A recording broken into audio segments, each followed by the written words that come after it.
بسم الله الرحمن الرحيم. السلام عليكم ورحمة الله وبركاته. نحمده ونصلي على رسوله الكريم، أما بعد فأعوذ بالله من الشيطان الرجيم. بسم الله الرحمن الرحيم.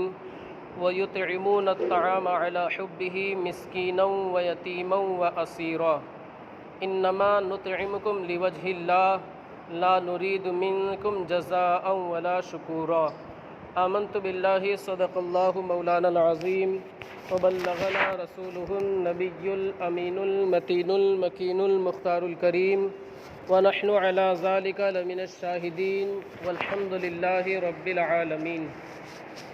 قال الله تعالى في شان حبيبه ونبيه مخبرا وآمرا إن الله وملائكته يصلون على النبي يا أيها الذين آمنوا صلوا عليه وسلموا تسليما. اللهم صل على سيدنا ومولانا محمد وبارك وسلم صلاة وسلاما عليك يا رسول الله صلی اللہ تعالی علیہ وسلم.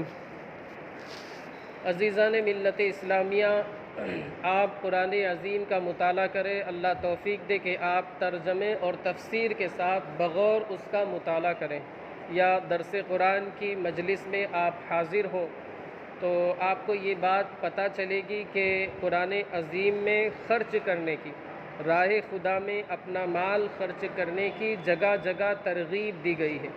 جگہ جگہ رب تبارک و تعالیٰ نے حکم دیا ہے. آپ بالکل قرآن عظیم کے ابتدا میں دیکھیں، سورۃ البقرہ کی جہاں سے ابتدا ہوتی ہے، جہاں سے آغاز ہوتا ہے، جہاں اللہ رب العزت نے متقیوں کے اوصاف بیان فرمائے کہ ہدی للمتقین. یہ جو کتاب ہے، یہ قرآن ہے، یہ متقیوں کے لیے، اللہ کا تقوی، اللہ کا ڈر اپنے دل میں بسانے والوں کے لیے ہدایت ہے. پھر ان لوگوں کے اوصاف بیان فرمائے کہ یہ لوگ نماز قائم کرتے ہیں. آگے اللہ رب العزت نے ارشاد فرمایا وَمِمَّا رَزَقْنَاهُمْ يُنْفِقُونَ، یعنی یہ لوگ جو کچھ ہم نے انہیں نوازا ہے، عطا فرمایا ہے، رزق دیا ہے، تو اس میں سے راہ خدا میں خرچ کرتے، کنجوسی اور بخیلی سے کام نہیں لیتے.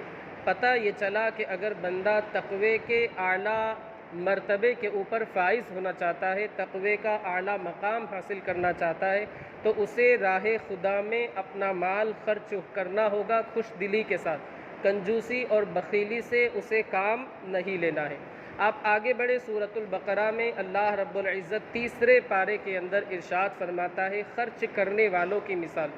مثل الذین ينفقون اموالهم فی سبیل اللہ کمثل حبۃ انبتت سبع سنابل فی کل سنبلۃ مئۃ حبہ، کہ وہ لوگ جو اپنا مال راہ خدا میں خرچ کرتے ہیں تو ان کی مثال ایک بالی کی طرح ہے، کہ جس کی اس ایک دانے کی طرح ہے جس کی 7 بالیاں ہیں.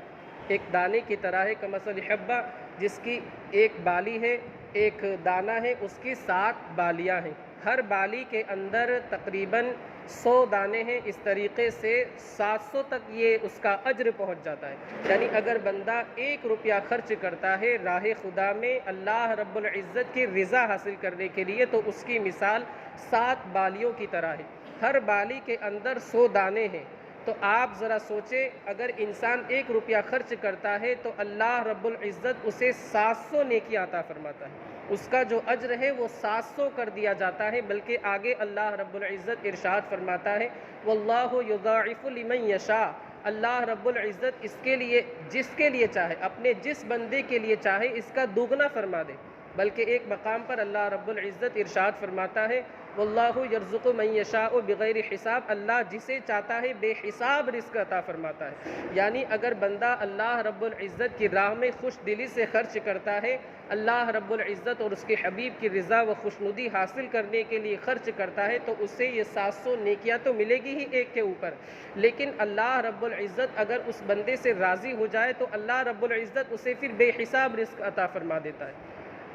آپ اور آگے بڑھے، قرآن عظیم میں 29ویں پارے کے اندر اللہ رب العزت ارشاد فرماتا ہے کہ جب جنتی جنت میں چلے جائیں گے، جب جہنمیوں کو جہنم کے گڑھے میں ڈال دیا جائے گا، تو ان لوگوں سے پوچھا جائے گا، یعنی جنتی جہنمیوں سے پوچھیں گے ما سلککم فی سقر، کس چیز نے تمہیں جہنم میں ڈال دیا؟ کون سی ایسی چیز تھی، کون سا ایسا گناہ تھا جو تمہیں جہنم میں لے جانے کا سبب ہوا؟ وہ لوگ بڑے افسوس کے ساتھ کہیں گے لم نکو من المصلین ولم نکو نطعم المسکین، کہ ہم لوگ نماز نہیں پڑھتے تھے اور ہم لوگ مسکینوں کے اوپر خرچ نہیں کرتے تھے، مسکینوں کو کھانا وغیرہ نہیں کھلاتے تھے۔ آپ ذرا سوچیں کہ اگر بندہ بخیلی اور کنجوسی سے کام لیتا ہے تو پھر اللہ نہ کرے اسے پھر جہنم میں جانا ہوگا۔ اگر وہ بندہ بخیلی سے کام لیتا ہے تو پھر اسے جہنم کے گڑھے میں ڈال دیا جائے گا۔ تیسرے پارے میں آپ دیکھیں جہاں قرآن عظیم کی انتہا ہوتی ہے، سورۃ الضحیٰ کے اندر اللہ رب العزت ارشاد فرماتا ہے فَأَمَّا الْيَتِيمَ فَلَا تَقْهَرْ وَأَمَّا السَّائِلَ فَلَا تَنْهَرْ۔ اللہ رب العزت ارشاد فرماتا ہے یتیم کو مت جھڑکو، جو مانگنے والا ہے اسے مت جھڑکو۔ پھر سورۃ البلد کے اندر آپ دیکھیں اللہ رب العزت ارشاد فرماتا ہے فَلَقْتَحَمَ الْعَقَبَةَ، تو کیا وہ گھاٹی میں اس نے کودی نہیں ماری، یعنی جو ڈائی مارنا جس کو بولتے ہیں، اس نے چھلانگ نہیں لگائی۔ پھر اللہ رب العزت ارشاد فرماتا ہے وَمَا أَدْرَاكَ مَا الْعَقَبَةُ، چھلانگ لگانے سے مراد کیا ہے؟ اس گھاٹی کے اندر، وادی کے اندر چھلانگ لگانے سے مراد کیا ہے؟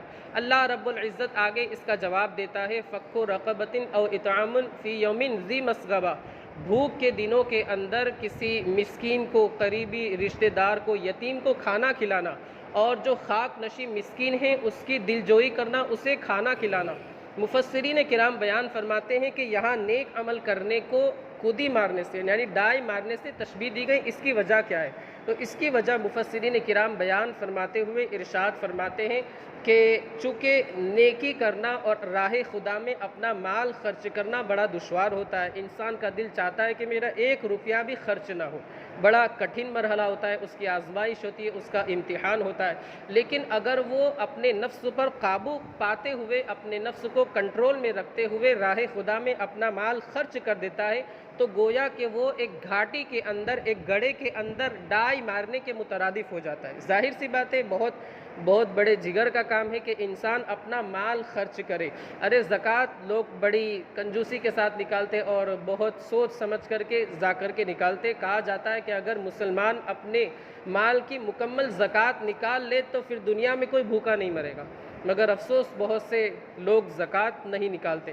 یعنی ان آیات مقدسہ میں بتانا یہ چاہتا ہوں کہ اللہ رب العزت نے جگہ جگہ راہ خدا میں خرچ کرنے کا حکم دیا ہے، اور اس کی زندہ مثال رسول کریم صلی اللہ علیہ وسلم کی سیرت میں مکمل اور صاف طور سے نظر آتی ہے کہ کسی بھی سائل کو آپ خالی ہاتھ نہیں لوٹاتے۔ ایک مرتبہ کسی شخص نے آپ کو چادر پیش کی تحفتاً ہدیتاً، اور آپ کو اس کی ضرورت بھی تھی، چونکہ اس وقت بالکل ابتدائے اسلام کا دور تھا، آپ کو اس چادر کی ضرورت تھی۔ اتنے میں ایک صحابی رسول آئے اور انہوں نے عرض کیا یا حبیبی یا رسول اللہ علیہ الصلاۃ والتسلیم، اس چادر کی مجھے ضرورت ہے، آپ مجھے عنایت فرما دیں۔ آپ نے اس وقت یہ نہیں فرمایا کہ بعد میں آنا، دوسری چادر آئے گی تو میں دوں گا، یا میرے پاس ایک ہی ہے، اگر تم کو میں یہ دے دیتا ہوں تو پھر میرے پاس کیا بچے گا، یہ کچھ نہیں ارشاد فرمایا، بلکہ آپ نے اپنے بدن اقدس سے وہ چادر اتار کر کے ان صحابی کو نواز دی۔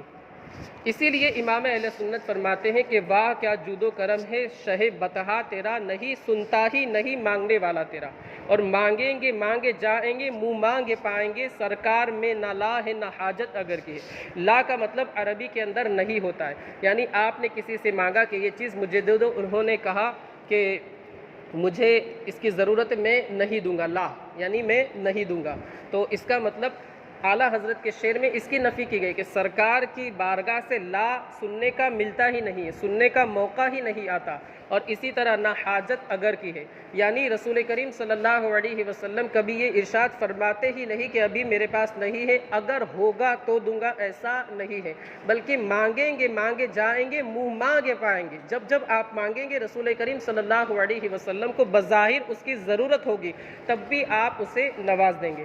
جو ہمارا درس چل رہا ہے وہ اہل بیت اطہار کے تعلق سے چل رہا ہے۔ پنجتن پاک میں سے جو سب سے بڑی عظیم ذات ہے، سائری کائنات کے مرکزی عقیدت حضور اکرم نور مجسم رحمت عالم صلی اللہ تعالی علیہ وسلم، ان کے تعلق سے تو میں نے ایک حدیث پاک آپ حضرات کو سنائی۔ اب جو اہل بیت اطہار ہے ان کے تعلق سے بھی روایت میں آتا ہے ایک آیت کریمہ جو میں نے خطبہ مسنونہ کے بعد تلاوت کی، تو اس آیت کریمہ کے شان نزول میں مفسرین کرام بیان فرماتے ہیں کہ ایک مرتبہ حسن و حسین بیمار ہو گئے، حضور اکرم صلی اللہ علیہ وسلم اور کچھ صحابہ عیادت کے لیے تشریف لائے۔ پتہ یہ چلا کہ عیادت کرنا کسی مریض کی یہ اللہ کے رسول صلی اللہ علیہ وسلم اور صحابہ کرام کی سنت مبارکہ ہے۔ خیر، تشریف لائے اور دستگیری خبرگیری وغیرہ کی۔ کسی نے مشورہ دیا حضرت علی کو کہ آپ ایک کام کیجئے، ان لوگوں کی منت مان لیجئے، تو اگر یہ لوگ اچھے ہو جائے تو اس منت کو پورا کر دینا۔ خیر، حضرت علی، حضرت سیدہ فاطمہ زہرا اور آپ کی ایک کنیز جس کا نام فضہ تھا، انہوں نے منت مان لی کہ اگر حسن و حسین اگر بیماری سے اچھے ہو جاتے ہیں، شفا یاب ہو جاتے ہیں، صحت یاب ہو جاتے ہیں تو ہم 3 روزے رکھیں گے۔ اللہ رب العزت نے اپنے فضل و کرم سے حضرت امام حسن امام حسین کو شفا یاب فرما دیا، وہ دونوں صحت یاب ہو گئے۔ اب روزہ رکھنے کی بات آئی، یعنی منت پوری کرنے کی بات آئی۔ پہلا روزہ رکھا، حضرت علی کے پاس ایک روایت میں ہے کہ کچھ قرض لے کر کے آئے، یہودی کے پاس سے آپ جو، جسے جوار کہا جاتا ہے آج کل، وہ کچھ لے کر کے آئے، اور ایک دوسری روایت میں کہ آپ کے پاس کچھ روپے تھے، وہ روپے دیے اور وہ جو لے کر کے آپ آئے۔ تقریباً 900 گرام رہے ہوں گے، میں آپ لوگوں کو سمجھانے کے لیے کہہ رہا ہوں کیونکہ آگے تہائی آئے گا، 1/3 جسے آج کل لگ بھگ کہا جاتا ہے، تہائی 900 گرام مثال کے طور پر آپ اسے مان لیجئے۔ پہلا روزہ جب روزہ کھلنے کی بات آئی تو 1 سے 900 گرام تھے مثال کے طور پر، تو اس کا تہائی یعنی 300 گرام کا آٹا وغیرہ گوندا گیا اور اس کی روٹی بنا کر کے رکھ دی گئی دسترخوان کے اوپر کہ اب اذان ہوگی، نماز کا وقت ہوگا تو پھر ہم روزہ افطار کریں گے۔ اتنے میں ایک سائل نے باہر سے آواز دی، وَيُطْعِمُونَ الطَّعَامَ عَلَىٰ حُبِّهِ مسکینہ، مسکین نے آواز دی کہ اے اہل بیت رسول میں بھوکا ہوں، مجھے کھانا کھلاؤ۔ ان لوگوں نے جب آواز سنی تو وہ ساری کی ساری روٹیاں اس سائل کو دے دی اور خود پانی پی کر کے روزہ افطار کر لیا۔ ایک دن گزر گیا، ایک روزہ مکمل ہو گیا، منت کا ایک روزہ پورا ہو گیا۔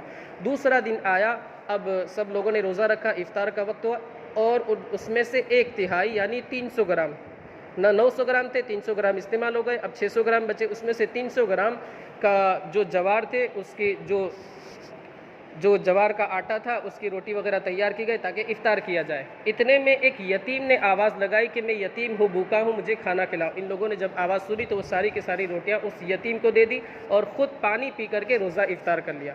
تیسرا دن جب ہوا، تیسرے دن روزہ رکھا اور روٹیاں تیار کی گئی جو کی، اور بالکل سامنے تیار ہے، روزہ افطار کرنے کا وقت قریب ہے کہ ایک اسیر نے یعنی قیدی نے آواز لگائی کہ میں ایک قیدی ہوں، بھوکا ہوں، کئی دنوں سے فاقے سے گزر رہا ہوں، تو مجھے کچھ کھانے کے لیے دو۔